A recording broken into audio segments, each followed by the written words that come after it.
오늘 이 시간은 한나의 고백이라는 제목을 가지고 하나님 말씀을 증거하도록 하겠습니다. 저와 여러분들이 사무엘상을 읽었는데 이 사무엘상의 말씀은 사무엘이라고 하는 훌륭한 지도자에 의해서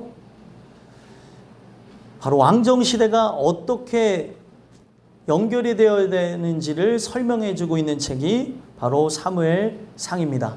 그래서 이 사무엘상은 사사시대와 왕정시대를 잇는 중요한 가교 역할을 하는 책인데 그 이야기의 중심에 3명의 사람들을 통해서 쭉 이끌고 가고 있다는 거예요. 그 중에 한 사람은 이것을 쓴 바로 마지막 사사 사무엘이고 또 그 사무엘에 의해서 세워지는 초대왕 사울왕의 이야기와 백성들은 사울을 택했지만 하나님이 원하시고 사랑하셨던 다윗왕의 일대기가 적혀 있다는 겁니다. 이 이야기를 통해서 무엇을 이야기하고자 하는 거냐면 오늘날 진정한 왕은 하나님이시라는 거예요. 사사기에서도 계속 얘기했죠. 왕은 하나님이셨는데 그들이 자신이 왕과 같은 소견을 갖고 자기 마음대로 행하였다는 거예요. 그것이 쭉 이어가면서 결국에 권하지 말아야 될 또 원하지 말아야 될 왕에 대한 것을 그들이 바라게 되어졌다는 겁니다. 그래서 사실상 그 왕에 대한 규례를 보게 되면 신명기의 17장에 그 말씀을 주시거든요. 근데 그 왕 규례에 대한 것을 사실상 왕을 요구할 때 꺼내 보라고 했지 그 전에는 그것은 복인되어진 말씀이었다는 거예요. 왜 그렇습니까? 왕이 있어요, 없어요? 있죠. 하나님이 왕이신데 인간의 그 모습으로 인간의 그런 능력으로 왕이 필요하겠냐는 거예요. 필요가 없었다는 거죠. 그런데도 불구하고 왕을 그렇게 원한다면 그 규례에 대한 말씀, 신명기 17장에 나온 그 왕의 규례를 잊지 말라는 거예요. 그거는 백성들이 종이 되어진다는 것과 우리가 열심으로 해가지고 남 좋은 일을 시키는 것이고 그래도 너희들이 원한다고 한다면 왕은 그 왕의 규례를 보면서 내가 어떤 군사나 아니면은 세상의 재력과 그리고 세상의 그 눈으로 보여지는 것에 현혹되어지면 안 되고 말씀을 가까이 되는 것임을 가르쳐줬다는 거예요. 그런 것을 증거했음에도 불구하고 이 사무엘상에서는 어떤 얘기가 나오는 거예요? 왕을 요구하게 되어지는 이스라엘 백성의 모습들이 나옵니다. 그래서 이 사무엘상 2장에 우리가 읽은 이 본문은 사무엘상이라고 하는 거는 사실 쭉 스토리로 되어져 있는 이야기인데 이 스토리 속에 알맹이가 되어지고 핵심이 되어지는 부분이 이 한나의 고백, 한나의 기도 속에 하나님이 어떤 분인가, 하나님의 속성에 대해서 설명해 주고 있는 부분이라고 보시면 되겠습니다. 그래서 우리가 이 사무엘상의 이야기는 주일학교에서는 많이 아이들이 이야기로 접했던 부분이고 여러분들이 교회를 다니셨다면 많이 들었던 이야기가 여기서 제일 우리가 흥미롭게 봤던 이야기가 무엇일까요? 바로 다윗과 골리앗의 싸움 이야기도 있고 아주 흥미진진한 이야기가 있는데 그 흥미진진한 이야기에 지탱부가 되어지고 바치고 있는 말씀이 바로 한나의 고백이었다는 거예요. 한 여인의 고백으로 스쳐 지나가는 이야기가 되어질 수도 있는 것이지만 이 이야기를 통해 사무엘이라고 하는 이 사무엘상의 저자는 자신의 어머니이기도 하지만 그 어머니가 했던 신앙의 이야기를 통해 이스라엘 백성뿐만이 아니라 오늘 저와 여러분들이 가져야 되는 하나님에 대한 마음이라는 것을 가르쳐주고 있다는 겁니다. 근데 하나님이 한나라고 하는 여인을 어떻게 만들어 가시는가를 보게 되면 그의 인생에 아이가 없는 고통과 고난과 아픔을 통하여서 하나님을 알게 하셨다는 거예요. 여러분들 고난이 있으십니까? 고통이 있으세요? 문제가 있습니까? 집에? 문제 없는 집안은 없어요. 또 어떤 분이 그러더라고요. 집에 꼭 문제아를 하나 남겨놓으셨대요. 그랬더니 어떤 분이 저희 남편이요? 이러더라고요. 예, 저희 아내요? 뭐 이러면서 얘기하는데 뭐 남편, 아내, 부모님이 될 수도 있고 자녀가 될 수도 있고 우리 친척이 될 수도 있고 등등등이 되어질 수 있겠지만 그것을 통해 하나님이 뭐를 하시는가를 봐야 돼요. 문제가 되어지는 주체, 또 문제 상황, 또 형편, 또 처지를 통해서 하나님은 나를 만들고 계신다는 거예요. 그런 고통과 괴로움이 없었으면 우리 교회에 여러분들도 없었을 것이고 저도 없었을 것이라는 거예요. 한나라고 하는 그 여인에게 있었던 아이를 낳지 못하는 고통을 통해 이 한나가 하나님을 알게 되어졌다는 거예요. 뭐 이 한나라고 하는 여인은 하나님을 몰랐던 여인이 아니에요. 단 고통을 통해 더 깊이 세밀하게 알게 되어졌다는 겁니다. 여러분들과 제가 삶을 살아가면서 고난과 고통을 당하는 것은 사실상 기쁨은 아니지만 이 고난이 다 끝난 다음에 이 고난 당했던 것이 내게 유익이었습니다 라고까지 고백하게 되어지는 그 신앙인들이 바로 여러분들과 제가 됐으면 좋겠습니다. 그래서 이 한나의 고백을 보게 되어지면 하나님의 속성을 알 수가 있는데 하나님의 속성이 총 4가지로 분류가 되어집니다. 한나의 고백을 통해 보게 되는 하나님의 속성이 무엇이냐? 첫 번째, 하나님은 거룩하시다라는 걸 알 수 있다는 거예요. 1절에 보게 되어지면 한나가 기도하여 이르되 내 마음이 여호와로 말미암아 즐거워하며 내 뿔이 여호와로 말미암아 높아졌으며 내 입이 내 원수들을 향하여 크게 열렸으니 이는 내가 주의 구원으로 말미암아 기뻐함이니이다. 이 내용을 보면 주의 구원으로 말미암아 기뻐하면서 이제 2절부터 11절까지 내용을 보게 되면 하나님의 속성이 어떤 것인지 자기가 구원을 받으면서 그 구원의 감격과 기쁨을 누리면서 하나님이 어떤 분이신지를 고백하게 되어진다는 거예요. 그러면서 그 구원의 역사를 그가 맛보게 되어지니까 뿔이 여호와로 말미암아 높아졌다. 또 입이 원수들을 향하여 크게 열려졌다. 1절에 얘기하고 있어요. 뿔이 높아졌다는 게 어떤 의미일까요? 뿔이 높아졌다고 하는 거는 뭐 그냥 쉽게는 사람들이 힘을 얻었다라고 그렇게 해석을 하는데 사실 뿔이 높아졌다고 하는 거는 어떤 의미냐면 영혼 자체가 바뀌어졌다. 그 뿔이 높아졌다고 하는 것 안에는 영혼 자체가 힘을 얻었다라고 하는 그런 뜻을 갖게 되어진다는 겁니다. 하나님이 내 영혼을 바꾸셨다라고 하는 것을 뿔을 높이셨다. 바로 그 나의 뿔을 높이 받드셨다 이런 표현을 한다는 거예요. 그리고 여기에 나오는 입이 1절에 나오는 내 입이 내 원수를 향해 크게 열려졌다라고 하는 거는 영혼이 바뀌어졌기 때문에 입이라고 하는 건 뭐예요? 육체에 달려있는 입이잖아요. 그 입 자체가 원수를 향해 두려움이 없이 크게 열 수 있을 정도로 담대함이 생겼다는 거예요. 결국에는 이거를 뭐라고 얘기합니까? 1절의 마지막에 주의 구원이라고 얘기하는 거예요. 구원이 일어난 것은 우리의 삶에 강력한 힘을 얻는 거예요. 하나님이 내 아버지가 되어주시고 나의 인생의 주관자가 되시고 나의 모든 것이 되어진다는 거예요. 그거를 고백하면서 첫 번째 쏟아낸 게 아까 뭐라고요? 바로 하나님이 거룩하시다는 거예요. 2절 한번 읽어보겠습니다. 읽겠습니다. 시작. 여호와와 같이 거룩하신 이가 없으시니 이는 주밖에 다른 이가 없고 우리 하나님 같은 반석도 없으심이니이다. 아멘. 한나의 고백을 통해서 보니까 하나님은 어떤 분이시래요? 거룩하신 분이라는 거예요. 거룩하신 분. 거룩이 뭘까요? 우리는 거룩은 고귀하다, 또 순결하다, 그리고 성결하다 이렇게 단어적인 의미를 알고 있지만 거룩이라고 하는 것은 일단은 하나님만 소유하신 거예요.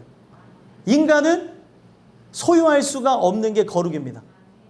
하나님만 거룩하시다는 거예요. 하나님만. 근데 오늘날 그 사람들이 오해하고 있는 게 뭐예요? 나 또한 거룩해질 수 있을 것으로 착각하죠. 우리는 스스로 거룩해지고 내가 수행을 하고 고행을 하고 힘쓰고 애써서 거룩해지는 것이 아니라 거룩하심을 받는 거예요. 그래서 나는 거룩한 존재가 되지 못하기 때문에 성경은 늘 뭐라고 얘기하는 거예요? 거룩하심을 힘입으라고 하는 거예요. 그래서 성경에 바로 만나에 대한 말씀을 통해서 우리는 그 하늘의 양식, 하나님의 말씀을 통해 늘 공급받아야 거룩해지는 존재가 되게끔 하셨다는 거예요. 그렇다면 거룩이 뭐냐는 거죠. 거룩이라고 하는 것은 성경은 우리의 인생은 말씀과 기도로 거룩해진다. 말씀과 기도로 거룩을 입을 수 있다라고 얘기를 하고 있는데 그럼 하나님 자체가 갖고 계신 거룩은 뭐냐는 거예요. 죄악에 관한 그 부분에 어떤 영향도 받지 아니하고 절대적인 기준을 절대적인 기준을 가지고 세워져 있는 것이 바로 거룩이라는 거예요. 어떤 것에도 영향을 받지 않는다는 거예요. 이거는요, 사람하고는 다른 존재인 하나님에게만 있는 속성 중에 하나라는 거예요. 여러분들과 제가 거룩해진 존재로 내가 느껴지게 됐어요. 내가 거룩해졌다는 걸 느꼈을 때 이것이 영원하지 않다는 것을 성경을 통해서 알 수 있는 게, 그렇게 하나님께서 사랑하시고 은혜를 베푸셨던 솔로몬 왕의 경우도 그 거룩하심이 흐트러졌나요? 흐트러지지 않았나요? 흐트러졌다는 거예요. 자기는 영향받지 않을 거라고 하는 착각을 하게 되어지면서 인본 외교를 펼치는데, 사실 이방 민족과는 혼합하면 안 돼요.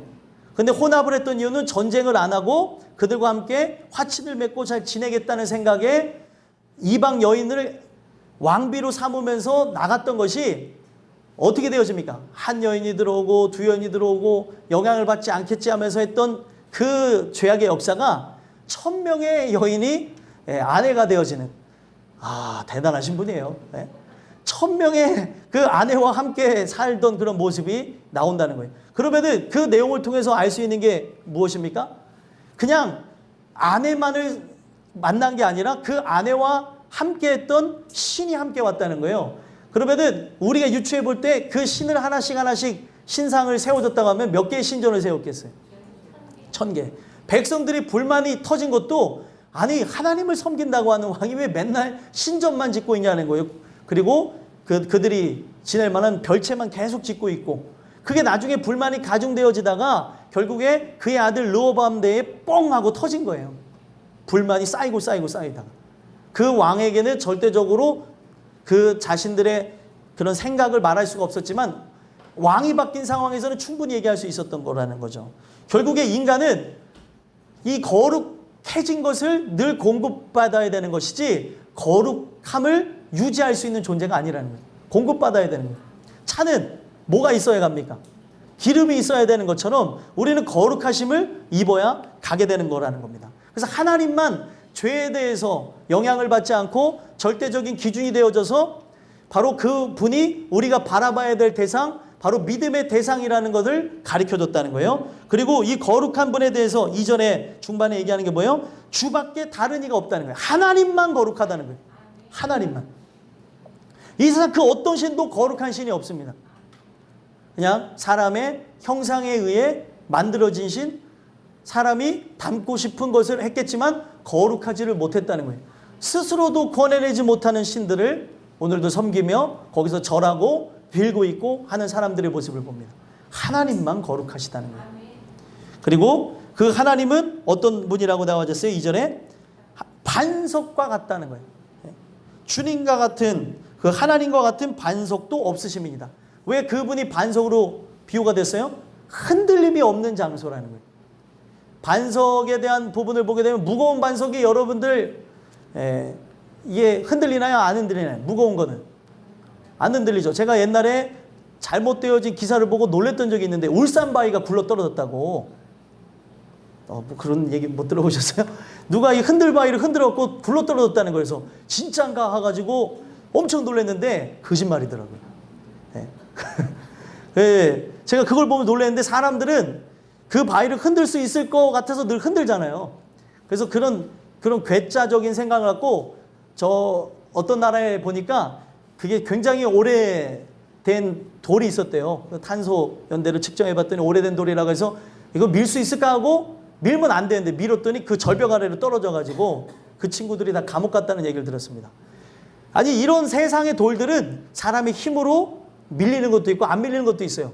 정말 무거우면 안 밀리기도 하겠죠. 근데 바로 하나님과 같은 반석은 우리가 피할 장소, 이 반석이라고 하는 단어가 그냥 돌로 되어져 있는 것 같지만, 이 큰 반석이 되어져서 사람들이 피할 만한 장소가 되어졌다는 거예요. 반석이 얼마나 큰지 그 자리에 피하게 되어지면 원수가 해하지 못하고 우리가 그 흑암의 권세로부터 보호를 받고 승리할 수 있는 것임을 가르쳐줬다는 거예요. 바로 이 반석이 누구십니까? 예수님이라는 거예요. 예수님.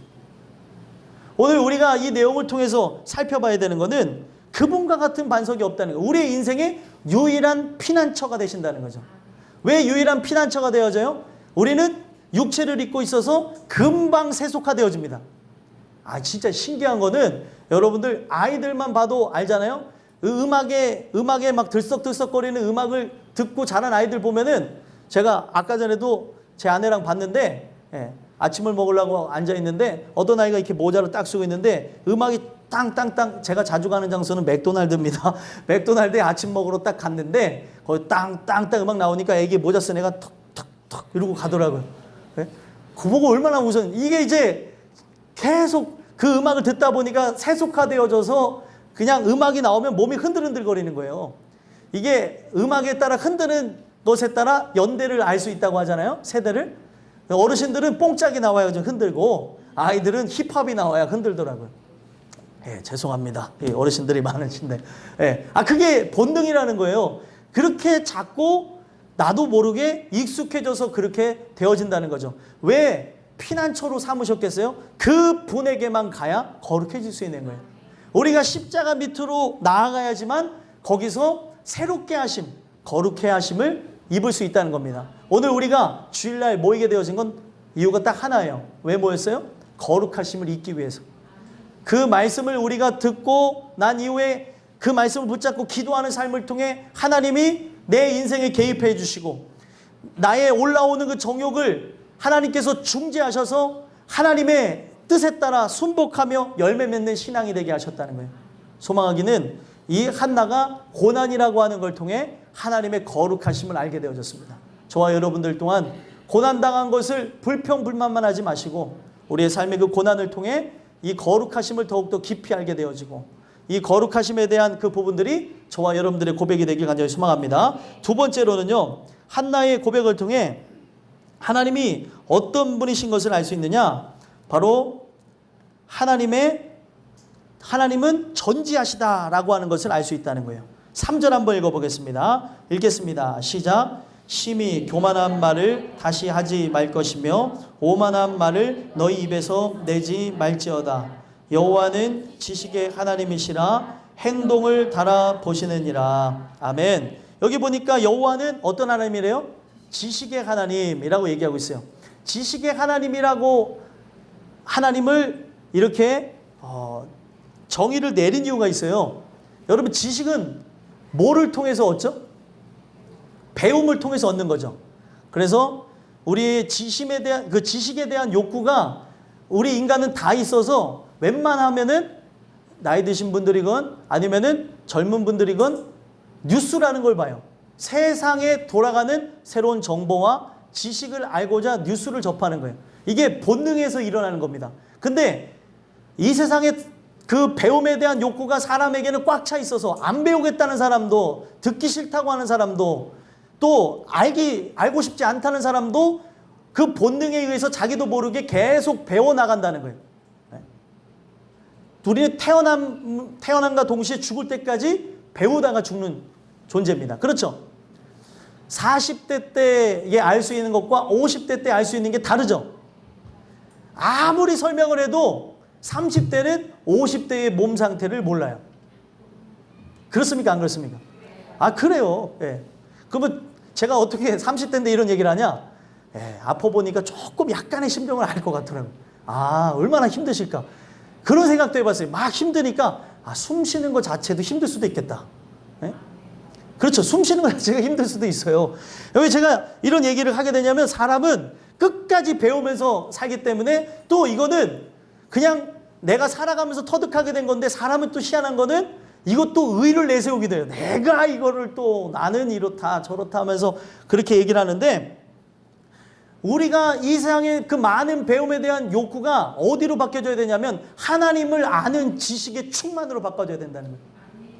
하나님은 어떤 분이냐? 제가 전지하다 그랬죠. 하나님은 배울 그런 부분이 전혀 없는 부분이라는 거예요. 하나님 배울 이유가 있어요? 없어요. 하나님은 지식 자체예요. 바로 지식의 근본이라는 거죠. 그래서 그 하나님 안에 모든 게 다 들어있다 그래도 과언이 아니라는 겁니다. 우리는 인정하고 싶든 인정하고 싶지 않든 세상의 기본적인 문학이나 또 예술이나 사람들이 놀라는 그런 사람의 그런 많은 그 유산들이 어디서 왔어요? 하나님 말씀에서 왔다는 거예요. 우리가 봐야 되는 것은 하나님은 그 지식의 하나님으로서, 이 지식의 하나님이라고 하는 단어가 뭐냐면 대하라고 하는 건데, 이 대하가 어디서 왔냐면 야다라고 하는 단어였어요. 야다가 뭐냐면 깨닫다, 모든 걸 알다라는 뜻이에요. 하나님은 모든 걸 아세요. 그래서 전지라고 하는 단어 썼습니다. 전지는 뭐예요? 과거, 현재, 미래를 관통하면서 모든 걸 다 깨달았다고 하는 뜻이에요. 그러면 여러분들의 인생의 끝도 아실까요? 모를까요? 아시죠. 하나님은 모든 걸 다 아신다는, 그 하나님 앞에 우리가 겉으로는 사람을 속일 수 있더라도 내 속을 속이겠냐는 거예요. 그 전지한 하나님은 내 행동을 달아보시겠다는 거예요. 왜 달아본다고 했을까요?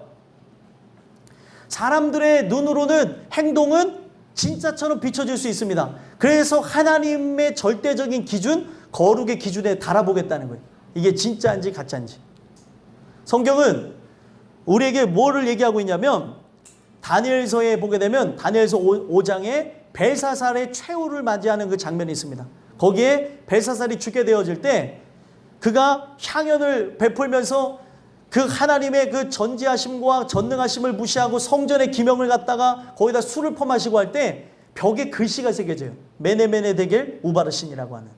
그 중에 데겔이라고 하는 단어가 있습니다. 그 메네메델 데겔 우바르신이라고 하는 단어는 그때만 쓰여지고 지워진 단어가 아니라 온 인류에 쓰여진 글씨라는 거예요. 그래서 그 데겔이라고 하는 단어가 무엇을 갖고 있냐면 달아봤더니 부족하다는 거예요. 하나님의 절대적인 그 기준에 달아봤다는 거죠. 양팔 저울에 달아봤더니 양팔 저울이 갖고 있는 게 뭐예요? 이 무게가 이 왼쪽에 있는 거랑 오른쪽에 있는 거랑 같을 때 똑같은 수평을 유지하잖아요. 만약에 예를 들면 오른쪽이 절대적인 하나님의 기준이라고 한다면 거기에 나를 달아놨어요. 내가 만약에 그 무게에, 그 속성에 미치지 못하면 어떻게 돼요? 예? 어떻게 됩니까? 요게 만약에 무거우면 올라갈 것이고, 만약에 이게 무거우면 이게 내려갈 것이고, 그렇게 되겠죠. 제일 중요한 거는 수평을 이루어야 되는 거예요. 이 수평을 어떻게 이룰 수 있냐는 거예요. 인간이, 부족한 인간이. 우리는 죄인으로서 하나님의 영광에 이르지 못한다고 하는 못을 박은 존재입니다. 그렇기 때문에 이 내용을 통해 뭐를 기억해야 돼요? 내가 아무리 사람들에게 의로움을 내세우고 거룩해 보이고 내가 아무리 깨끗한 척한다 할지라도 나는 더럽고 추악한 죄인이라고 하는 것을 하나님 앞에 인정해야 된다는 거예요. 항복하는 거죠. 하나님, 날 좀 도와주세요. 그래서 여기서 얘기하는 게 뭐, 심히 교만한 말을 하지 말며 오만한 말을 너희 입에서 내지 말지어다. 왜 그렇습니까? 말로 이미 행위로 나왔다는 거는, 말로 나왔다는 건 뭐예요? 이미 마음 상태가 심하게 부패했다는 거예요. 근본 자체가 타락했기 때문에 이 모든 것을 우리는 하지 말아야 된다는 단어 속에 지금 전지하는 하나님의 그 품성을 설명해내고 있다는 거예요. 얼마나 추악하게 되면 입에서 더러운 말들이나 더러운 행위들이 나오냐는 거죠. 인간은 우리가 하는 말을 통해 내 속에 무엇이 있는지를 봐야 되고, 내가 하는 행동을 통해 내가 바라는 것, 내가 원하는 게 뭔지를 봐야 된다는 거예요. 근데 사람은 속일 수가 있다니까요. 제가 여러분들한테 설교하면서 거룩한 척하며 속일 수는 있어요. 그런데 이 단에 서면서 두려운 게 뭐냐면 하나님은 속일 수가 없다는 거예요. 근데 제가 그 더럽고 추악한 똑같은 죄인인데 어떻게 설 수 있냐? 예수 그리스도의 그 피의 공로를 의지하며 서는 거예요. 제 자신의 모습으로는 설 수가 없어요. 여러분들보다 더 좌충우돌하고 넘어지고 쓰러지며 제 안은 전쟁이에요, 전쟁. 늘 넘어지고 쓰러짐이 반복되어지고 긍휼을 구하는 삶으로 나간다는 거예요. 겉으로는 평온해 보일 때가 있어요. 그러나 겉을 평온해 보이지만 속 안에서는 전쟁이 계속 되어지고 있다는 겁니다. 여러분들, 하나님은 나의 속까지도 아세요. 전지하다는 것은 나의 영혼, 속, 육체를 꿰뚫어 보는 것뿐만이 아니라 과거에 내가 어떤 존재인지를 안다는 거예요. 해외에 나가면 한국에서 살았던 신분을 세탁하고 살아가는 많은 형님들이 계세요. 저도 가서 그런 조직에 계신 분들도 많이 마주치기도 하고 그랬는데, 뉴질랜드 갔을 때 놀랬던 게 사람들을 조심하라는 거예요. 특히 한국 사람을 조심하라는 거예요. 인원도 별로 안 되는데. 왜요? 그랬더니 여기는 사람을 조심해서 만나야 되는 게 과거가 불분명하기 때문에 우리를 쉽게 오픈해서 안 된다고 하는 걸 제가 들었다는 거예요. 왜 그렇습니까? 그랬더니 아유 우리도 몰랐는데 저 사람이 지명수배 내렸던 사람이래. 그랬더니 어느 날 갑자기 붙잡혀갔어. 그러면서 이런 얘기를 하는 거예요. 여러분들, 제가 왜 이런 얘기를 드리냐면 우리가 아무리 과거를 세탁하려고 하고 내 신분을 바꾸려고 한다 할지라도 하나님은 내 과거를 다 아세요. 추악하고 더러운지. 그리고 현재 아무리 고귀하게 살아간다 할지라도 내 속을 아시는 분은 하나님이에요. 내 미래 또한도 하나님은 어떻게 나갈지를 다 알고 계신다는 거예요. 그래서 그 전지한 하나님을 의지하라는 거예요. 나를 주관해달라고. 하나님이 그 주관하심이 없다면은 우리는 아무것도 할 수 없는 존재라는 겁니다. 소망하기는 하나님은 나의 속을 꿰뚫어 보시는 분이에요. 저와 여러분들이 완벽한 죄인이라고 하는 것, 하나님의 은혜 아니면 살아갈 수 없다는 것을 하나님 앞에 고백하고, 이 한나가 그 고난을 통해서 깨닫게 되었던 이 고백이 저와 여러분들의 고백이 되기를 간절히 소망합니다. 세 번째로는요, 한나의 고백을 통해 하나님의 속성의 어떤 부분을 우리에게 가르쳐 주시냐? 하나님이 주관자이시다라는 걸 가르쳐 준다는 거예요. 그래서 4절에서부터 8절까지 내용을 보면은 하나님이 우리 인생의 주관자가 된다는 거예요.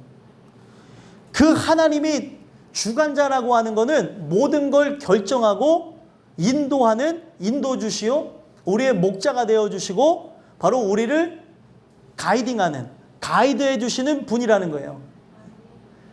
여러분들, 제 아내가 이제 그런 얘기를 했는데 참 살아가면서 하나님이 다르게 느껴진다는 거예요. 왜? 그랬더니 하나님이 우리 인생의 안내자, 가이드가 되어줘서 우리 이끌고 가는데 그 가이드 말을 듣지 않으면 어떻게 되는 거예요? 네? 가이드 말 안 들으면, 그런 거 경험해 보셨어요? 가이드 말 안 들으면 큰일 납니다. 만약에 한국에서도 그 가이드를 할 때 가이드 말 안 들으면 그때부터 한국 국내 여행을 한다 할지라도 여행은 망치는 거예요. 해외여행 갔을 때 말 안 들으면 요즘에는 그 차 안에다가도 가둬놓는다 그러더라고요.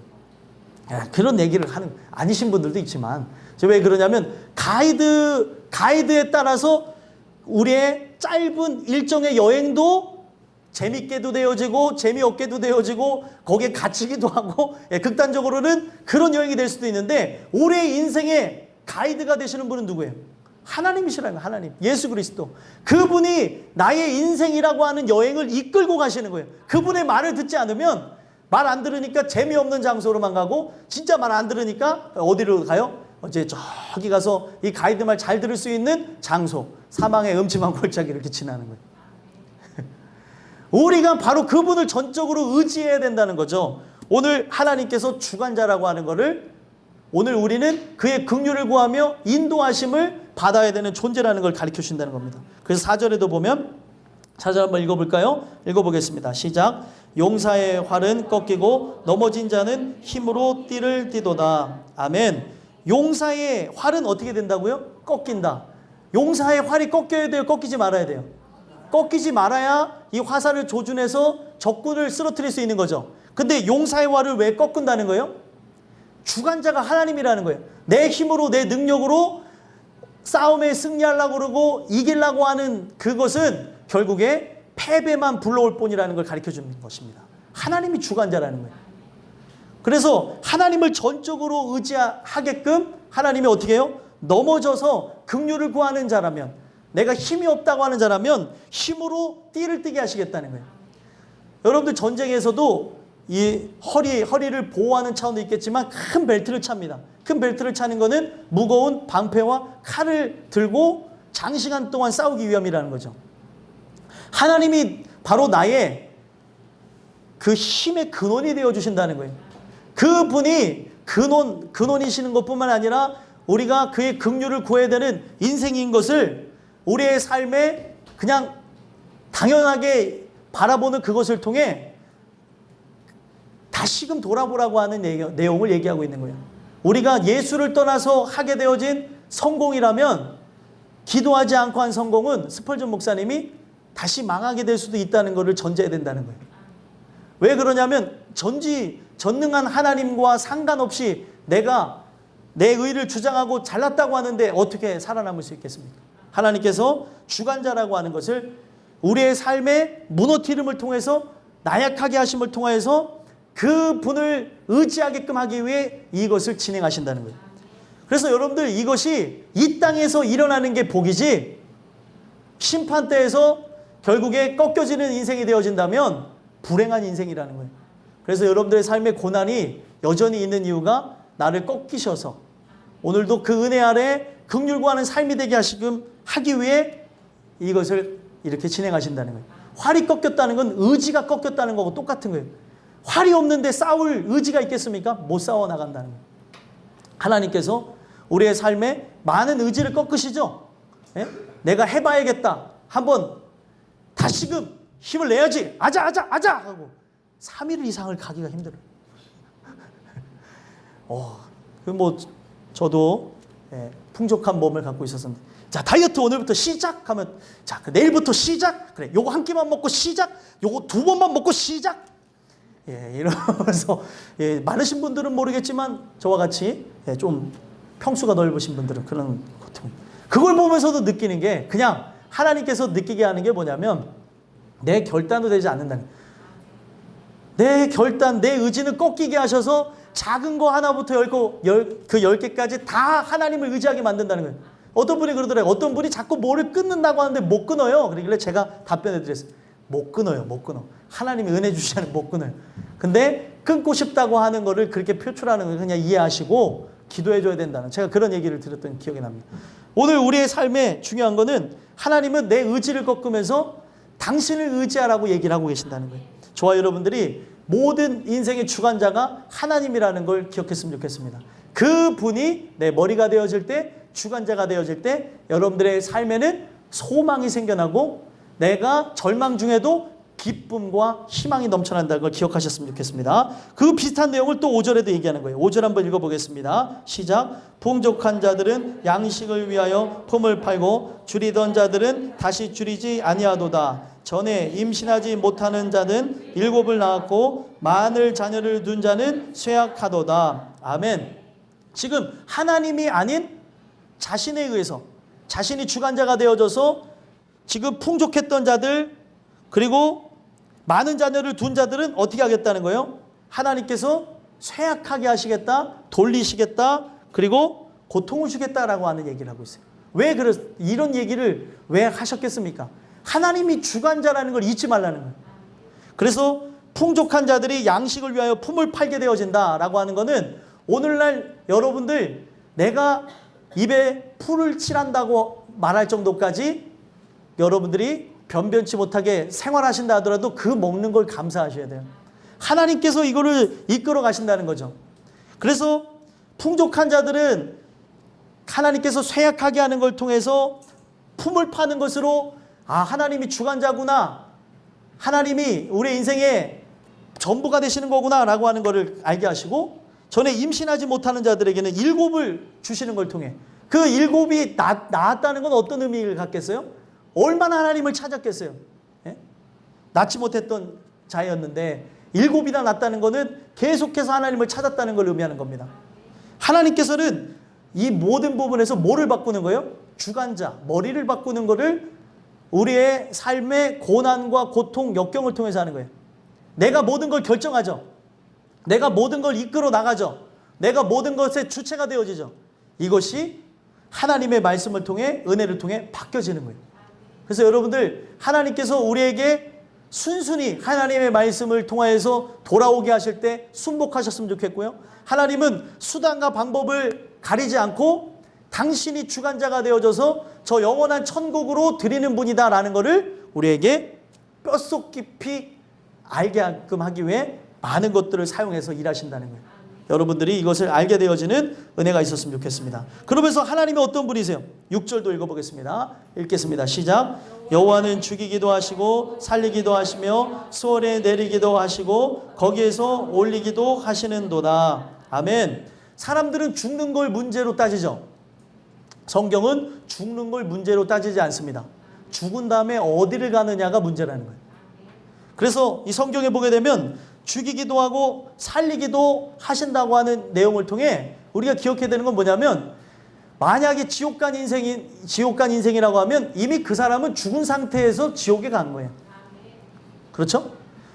성경은 뭐라고 얘기냐면 죄와 허물로 죽었다라고 얘기해요. 죄와 허물로 죽은 우리를 살려낼 수 있는 분은 누구예요? 하나님밖에 없다는 거예요. 그리스도밖에 없다는 거예요. 예수 그리스도를 의지해야 되는 이유는 예수 그리스도를 부활케 하신 그 하나님의 생명이 그 예수를 의지하는 자마다 들어오기 때문에 그렇습니다. 그래서 예수님이 자기를 어떻게 설명했어요? 나는 부활이요 생명이니 나를 믿는 자는 죽어도 살겠고. 여러분들 이걸 믿으십니까? 하나님의 아들 예수 그리스도를 통하여서 이 같은 역사가 일어나는 거예요. 오늘 우리가 죽는 거에 대한 관심만 갖지 마시고 죽은 다음에 어디를 가는지를 관심 가지셔야 돼요. 오늘 하나님께서는 내 육체를 죽이는 것뿐만 아니라 우리의 영혼을 어디에 보내실 수 있어요? 수월에, 지옥 가운데 보내실 수 있는 분이라는 거예요. 근데 은혜가 되어지는 게 뭐예요? 죽이기도 하고 살리기도 하시는데 하나님이 수월에 내리기도 하시고 거기서 올리기도 하시는도다. 이미 내가 이 세상에서 살아가고 있으나 수월 가운데에 들어가게 될 존재처럼 살아가는 자들이 있다는 거예요. 근데 하나님께서는 어떤 분이세요? 수월에서도 건지시는 분이라는 거예요. 여러분들과 저는 이 사망 권세가 나를 에워싸고 있고 예수 그리스도의 그 독생하신 생명이 내 안에 없다면은 우리는 살았으나 죽은 존재라는 거예요. 여러분들 살았으나 죽은 존재라고 하는 의미 속에는 많은 의미가 있는데 우리가 쉽게 가져와야 되는 건 뭐냐면 삶의 이유와 목적이 하나님의 영광을 위해서 나가는 것이 아니라면 살아도 죽은 존재라는 거예요. 근데 오늘 우리로 하여금 어떻게 하신다는 거예요? 수월에서 올리시겠다는 거예요. 이분이 주관자라는 거예요. 이것을 하나님이 계획하셔서 이끌어 나간다는 겁니다. 그렇기 때문에 저와 여러분은 이 세상의 그 강력한 권세는 뭐예요? 몸을 죽이기까지 한다는 거예요. 예수님의 말씀을 빗대어서 말씀드리면 이 세상 권세는 몸을 죽이기까지는 하지만 영혼을 죽이지 못한다는 거예요. 나의 영혼과 몸을 죽일 수 있는 존재, 영혼이 영벌에 들어갈 수 있는 존재를 두려워하고 그의 주관하심을 오늘도 소망하라는 거예요. 저와 여러분이 오늘 이 주시는 이 말씀을 통해 사는 것 죽는 것이 누구에게 달려 있어요? 하나님께 달려 있어요. 요즘에 무서운 세상 됐어요. 여러분들 우리가 자다가도 그냥 죽을 수가 있는 게 어떤 분이 그냥 관광버스 안에서 자는데 저 약에 그 환각에 취해갖고 어떤 여인이 와가지고 칼로 얼굴을 이렇게 막 그었다는 거 아니에요. 제가 그걸 보면서 야 이제는 안전지대가 없다는 거예요. 하나님이 보호하시지 않으면 하나님 보호하심을 풀으면 오늘 우리는 부름을 받을 수가 있습니다. 비명객사할 수 있는 거예요. 우리가 어떻게 이거를 조심해야지 한다고 해서 되어지는 게 아니라는 거예요. 아니 버스 안에 그런 사람이 타 있을 거라고 어떻게 상상을 했냐는 거예요. 자는데 뭐가 여기에 바늘로 찌르는 거 봐서 봤더니 피가 막 흐르는 거예요. 그래서 옆에 사람이 안 막았으면 죽었다고 하는데 그 여인의 얘기가 봤더니 그 다이어트에 스트레스를 받아서 그 식욕 억제제를 먹었더니 그걸로 인해서 그런 일들이 생겨났다는 거예요. 자기가 그런 일이 생겨날지도 모르는 거죠. 아버지도 그렇고 막 그것 때문에 인터뷰하고 한 내용을 봤는데 오늘날 우리의 삶 속에는 이제는 나도 아픈 사람이지만 다른 사람들도 아픈 사람이고 제일 중요한 건 겉은 멀쩡하지만 속이 병들어 있고 누가 정상인지 누가 비정상인지 알 수가 없다는 거예요. 이런 상황 가운데 하나님께서 나를 주관하여서 승리케 하지 않으면 우리는 살아갈 수가 없는 존재다라는 걸 얘기하는 겁니다.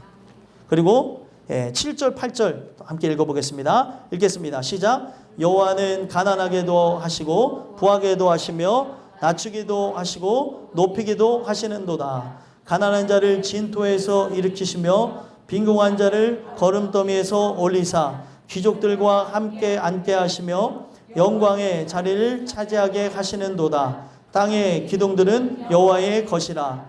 여호와께서 세계를 그것들 위에 세우셨도다. 아멘. 자, 여기서 핵심이 뭐예요? 7절에서는 낮추기도 하시고 높이기도 하시는 분. 똑같이 8절에서도 얘기하고 있는 게 뭐예요? 하나님께서는 일으키시기도 하고 영광을 차지하기도 하시는 분. 그러면서 8절에 마무리 짓기를 땅의 기둥들은 뭐의 것이래요? 여호와의 것이라. 얘가 도로 나오네요. 얘가 원래 노래서 바꿔야지 했더니 도로 살아났네. 아니, 오늘 우리가 이 부분에서 봐야 되는 게 하나님께서 이 모든 거를 진행하신다는 거예요. 낮추기도 하고 높이기도 하고. 그러면은 오늘 여러분들이 그렇게 소망하는 게 뭐예요? 살아가면서 제일 소망하는 게 뭔 것 같아요? 다 그렇죠. 우리는 다 오픈할 필요가 있어요. 여기에 안 잘 먹고 안 살고 싶은 사람은 한 명도 없습니다. 이왕이면 아이고 목사님 잘 먹고 잘 살아야죠. 예? 사람은 항상 그러죠. 입에 풀칠하기만 해도 감사해요 하는데 이것도 먹고 싶고 저것도 먹고 싶고 이렇게도 살아야 되고 저렇게 살아야 되는 게 사람이라는 거예요. 말과 속내는 다 달라요. 안 그래요? 아니, 저만 그런가? 아니, 말로는 그냥 하나님 감사합니다 하면서 감사하기도 하지만요, 그래도 이건 주셔야죠, 이런 게 나온다니까요. 본능이에요, 본능. 우리가 이걸 통해서 봐야 되는 거는 하나님이 주관자라는 거예요. 하나님, 그가 가난하게도 하고 부하게도 한다는 거예요.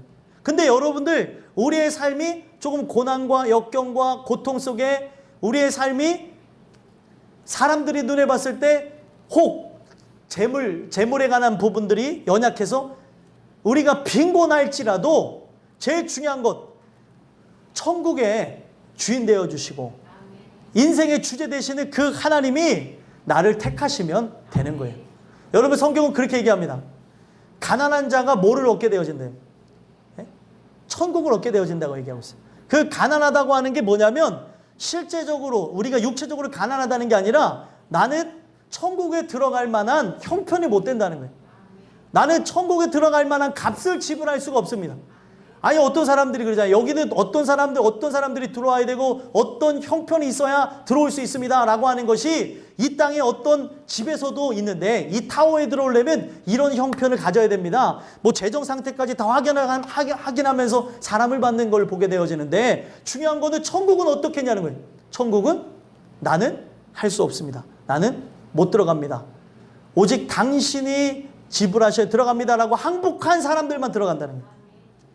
그래서 여러분들, 우리의 삶에 이 모든 것, 영적인 부분까지도, 영적으로 가난하게 느끼는 것도, 또 우리의 삶이 육적으로 가난하게 되어지는 그것도 그분이 낮추기도 하고 높이기도 하고 모든 걸 주관하신다는 거예요.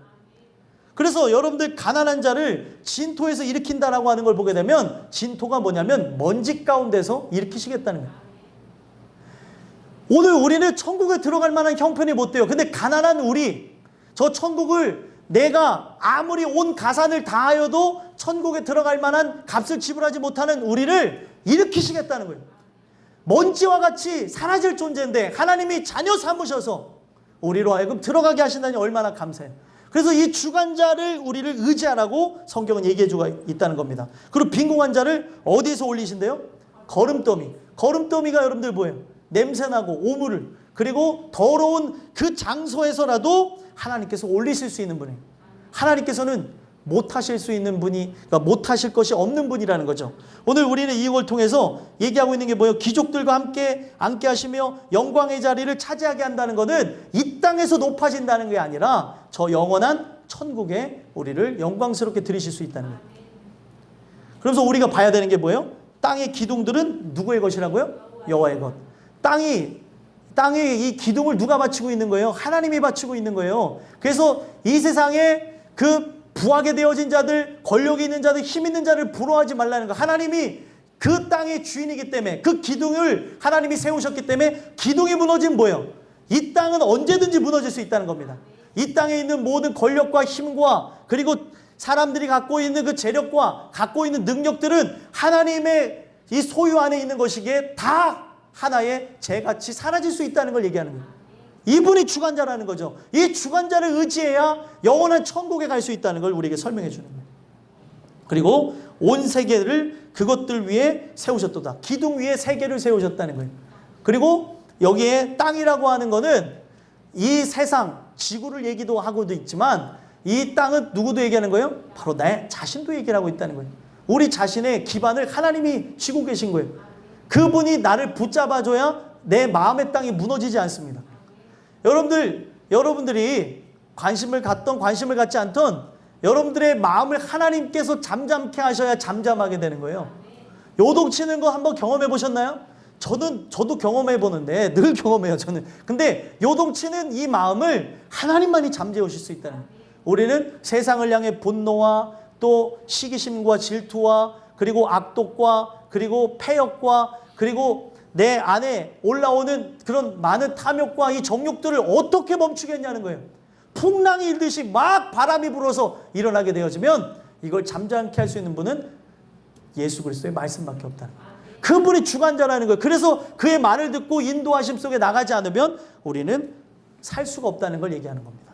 여러분들, 고난을 통해서 얻게 되어진 게 뭐예요? 바로 하나님이 바로 이와 같은 분이라고 하는 값진 것을 얻었습니다. 저와 여러분들 또한 인생을 살아가면서 어쩔 수 없이 겪게 되는 삶의 고난을 통해 하나님이 이와 같은 분이라는 것을 알게 되어지는 귀한 은혜가 있었으면 좋겠습니다. 마지막 네 번째로는요, 한나의 고백을 통해 하나님의 어떤 속성을 알 수 있냐면 하나님은 강대하시다라는 것을 알 수 있다는 겁니다.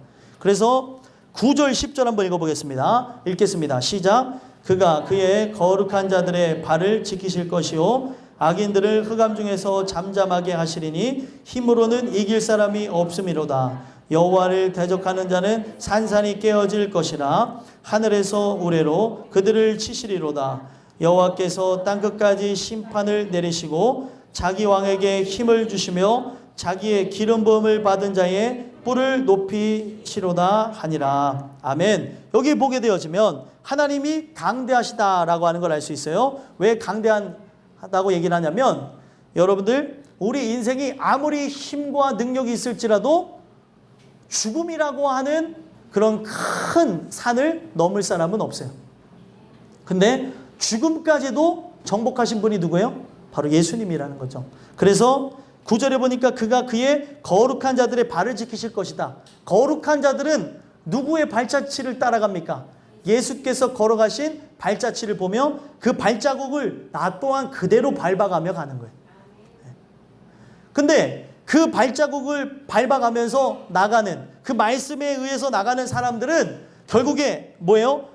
악인들은 그렇게 하지 않기 때문에, 그 하나님을 의지하지 않기 때문에 악인들은 흑암 중에서 잠잠하게 되어질 것이다. 흑암 중에 결국 삼키우게 될 것이고 지옥불에 들어가게 되는 것으로 끝을 맺게 되겠지만, 우리의 인도주요 주관자가 누구인지를 명확하게 알고 그 말씀에 이끌려서 나가는 존재는 하나님의 아들 예수 그리스도가 힘으로는 이길 사람이 없기 때문에, 죽음까지도 사망 권세까지도 이기고 부활하신 분이기 때문에 그가 우리를 영원한 천국으로 인도하실 거라는 거예요. 얼마나 감사해요.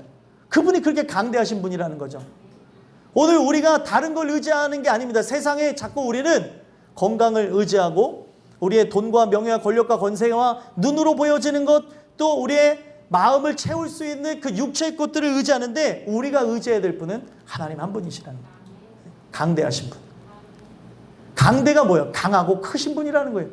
우리로 하여금 충분히 약한 나로 승리하게 하실 수 있는 분이다 라고 얘기하는 거예요. 언어를, 이거는 위대하시다라는 걸 가돌이라고 얘기해요. 가돌이 뭐냐면 약한 나로 하여금 힘있게 하셔서 승리하게 하시는 분, 나로 하여금 강성하게 하시는 분이다라고 얘기하는 겁니다. 또 이어서 10절에 보게 되면 그분이 너무 강력한 분이시기 때문에, 강하고 크신 분이기 때문에 대적하는 자는 어떻게 되어진대요? 산산이 깨어질 것이라. 여러분들, 하나님과 씨름하지 마십시오. 하나님과 씨름해야 된다면 살려달라고 하는 씨름이지, 안 하겠다고 하면서 버팅기는 그 씨름은 산산이 깨어질 것이라는 거예요. 그래서 그 산산이 깨어지는 것이 각종 문제와 고통과 환난과 또 우리의 육체에 일어나는 많은 일들을 통해서 알 수 있다는 거예요. 그럼에도 불구하고 내가 그것을 경험하며 깨닫게 되었다면 감사해야 될 것이고, 아직까지도 못 깨닫고 하나님과 씨름하고 있다는 분들이 계신다면 즉시 멈추셔야 됩니다. 왜요? 그 하나님을 이긴 사람이 아무도 없어요. 살려달라고 하면서 죄인이 한 그 부분에서는 져주시면서 우리 죄인은 천국을 침노할 수 있습니까? 없습니까? 없는 존재예요. 근데 우리가 살려달라고 하니까 죄인 되어진 우리가 그 나라에 너무 들어가고 싶습니다. 나에게 복을 허락하셔서 들어가게 해달라고 하면 살려주지만 이런 마음이 없으니 누가 살려주냐는 거예요. 여러분들, 내가 한 번 예배 드리는 것, 내가 두 번 드린 예배 드리는 것, 네 번 예배 드리는 것, 이게 중요한 게 아닙니다. 오늘 내가 이 예배를 드리면서 살려달라는 마음이 있냐는 거예요. 그러면 천국의 죄인은 못 들어가지만 예수님이 우리의 모든 죄를 담당하시는 것으로 내가 그 땅에 들어갈 수 있다는 거예요. 근데 그렇게 하는 마음은 없이 내 온몸으로 산산조각 날 때까지 우리는 대적하고 있잖아요. 그것을 멈추는 지혜가 있게 되길 소망합니다. 하나님은 어떻게 하신대요? 하늘에서 우레로 그들을 치시리로다. 우레를 맞고 살아남을 수 있나요? 살아남을 수 없습니다. 그래서 살아남은 자들이 종종 있죠. 번개를 맞고 그 번개가 나의 몸에서 나가면서 다른 데로 타고 가서 그 번개가 빠져나가고 살게 되어지면 뉴스에 나올 정도라는 거예요. 세상에 이런 일이라도 나온다는 거죠. 근데 사실상 우레를 맞으면 살 사람이 없다는 거예요. 이 우레가 뭐예요? 하나님의 심판을 피할 수가 없다는 거예요. 우레와 같이 바라는 그 불심판을 누가 피할 수 있겠냐는 거예요. 그래서 하나님께서는 땅끝까지 심판하신다라고 하는 건 뭐냐면 속속들이 다 찾아가서 심판한다는 거예요. 그래서 스가랴에 보게 되면은 스가랴에 어떤 게 있냐면 두루마리, 날아가는 두루마리 환상을 보게 되어지는데 그 두루마리가 뭐냐면 하나님 말씀을 상징하는데 그 말씀을 의지하고 한 사람들은 말씀에 의해 구원받지만 그 말씀을 터무시하고 자기의 의를 드러낸 사람들은 그 말씀이 곳곳 집으로 들어가서 칼과 같은 역할을 해서 그들을 다 죽게 했다는 거예요. 오늘 여러분들과 제가 봐야 되는 것은 하나님은 땅끝까지 심판한다는 거예요. 이 세상 모든 존재들. 여러분들과 저는 인생의 땅끝에 놓여져 있습니다. 여기서 우리가 바라봐야 되는 것은 심판이 아니라 하나님의 긍휼이라는 거예요. 하나님, 나는 이제 이 땅끝에 이 절벽 가운데 놓여졌습니다. 하나님 도와주시지 않으면 나에게는 심판밖에 없사오니 도와주시옵소서. 이런 사람들이 산다는 거예요. 하나님은 우리를 충분히 구원해낼 강대하신 분. 이 강대하다고 하는 이 단어와 연결되는 게 뭐냐면 구원이라는 거예요. 우리를 구원할 수 있는 유일한 분이라는 거죠. 그래서 자기 왕에게 힘을 주시며 자기의 기름 부음을 받은 자의 뿔을 높이시리로다. 왕에게도 힘을 줄 수 있는 자이고 왕이 아닌 자에게도 하나님이 높이실 수 있는 분 한나를 하나님께서 그 한나의 뿔을 높이셔서 구원해내셨다고 하는 것처럼 또 기름 부음 받은 자의 뿔을 높이신다. 그래서 여기 성경에 보게 되면 기름 부음 받은 세 사람이 나와요. 사무엘상에 누가 나옵니까? 사무엘이 나오고 그 다음에 사울이 나오고 그 다음에 바로 다윗이 나와요. 그분이 기름 부음 받은 자의 뿔을 높이셔야 되는 것이지 기름 부음만 받았다는 것으로 끝나는 게 아니라는 거예요. 사울은 기름 부음을 받았지만 결국 어떻게 됐어요? 뿔을 높이시지 아니하는 것으로 그의 영혼을 받지 아니하시는 것으로 인해 그는 영원한 심판을 받게 되어지는 자가 되어졌다는 거예요. 오늘 이 말씀을 통해 여러분들 정리하며 봐야 되는 게 뭐예요? 하나님이 강대하신 분이에요. 하나님의 그 속성 아래 그분만이 우리를 구원하실 수 있는 분이라는 걸 기억하시고 우리가 삶에 그 각자 처소에서 힘겹게 싸우다 오신 걸 압니다. 여러분들 눈만 봐도 알고 또 여러분들의 얼굴만 봐도 알고 여러분들의 하는 행동, 제스처 하나만 봐도 얼마나 치열하게 힘들게 사셨을까라고 하는 생각을 가져요. 오늘 이 내용을 통해 그냥 듣고 그치지 않았으면 좋겠고요. 삶의 그 고난이 나를 오늘도 훈련해내고 있다는 것. 그 괴로움 속에 여러분들 평안함과 안락함을 추구하지 마시고 그 고난을 통해서 이 한나가 누구를 알았어요? 하나님을 알게 되어졌던 것처럼 하나님의 속성을 깨닫게 되었던 것처럼 하나님, 이 고난이 끝나는 것도 좋겠지만 이 고난을 통해 당신을 더욱더 깊이 알기를 원합니다. 하나님, 나로 하여금 이 고난을 통해 하나님의 그 놀라운 사랑, 깊이와 높이와 그 길이와 그 너비의 어떠함을 알게 하여 주셔서 그 하나님의 사랑을 내가 고백하는 것뿐만이 아니라 증거할 수 있게 해 주시옵소서. 고백하는 자들 됐으면 좋겠어요. 한나의 고백은 뭐예요? 그 사랑을 깨닫게 되어지면서 하게 되어진 고백이었습니다. 오늘 여러분들도 그 하나님이 사랑하심으로 고난이라고 하는 것을 연결시켜서 이끌어 가시는 그 하나님의 계획을 여러분들 모두가 알게 되어져서 하나님을 사랑한다 고백하며 하나님의 속성에 대해서 찬양함으로 여러분들 자체가 전도지가 되어지고 여러분들 자체가 많은 이들에게 구원의 지표가 되어지는 그 다리가 역할을 하게 되어지는 저 여러분들이 되기를 예수 그리스도로 간절히 소망합니다. 기도하겠습니다.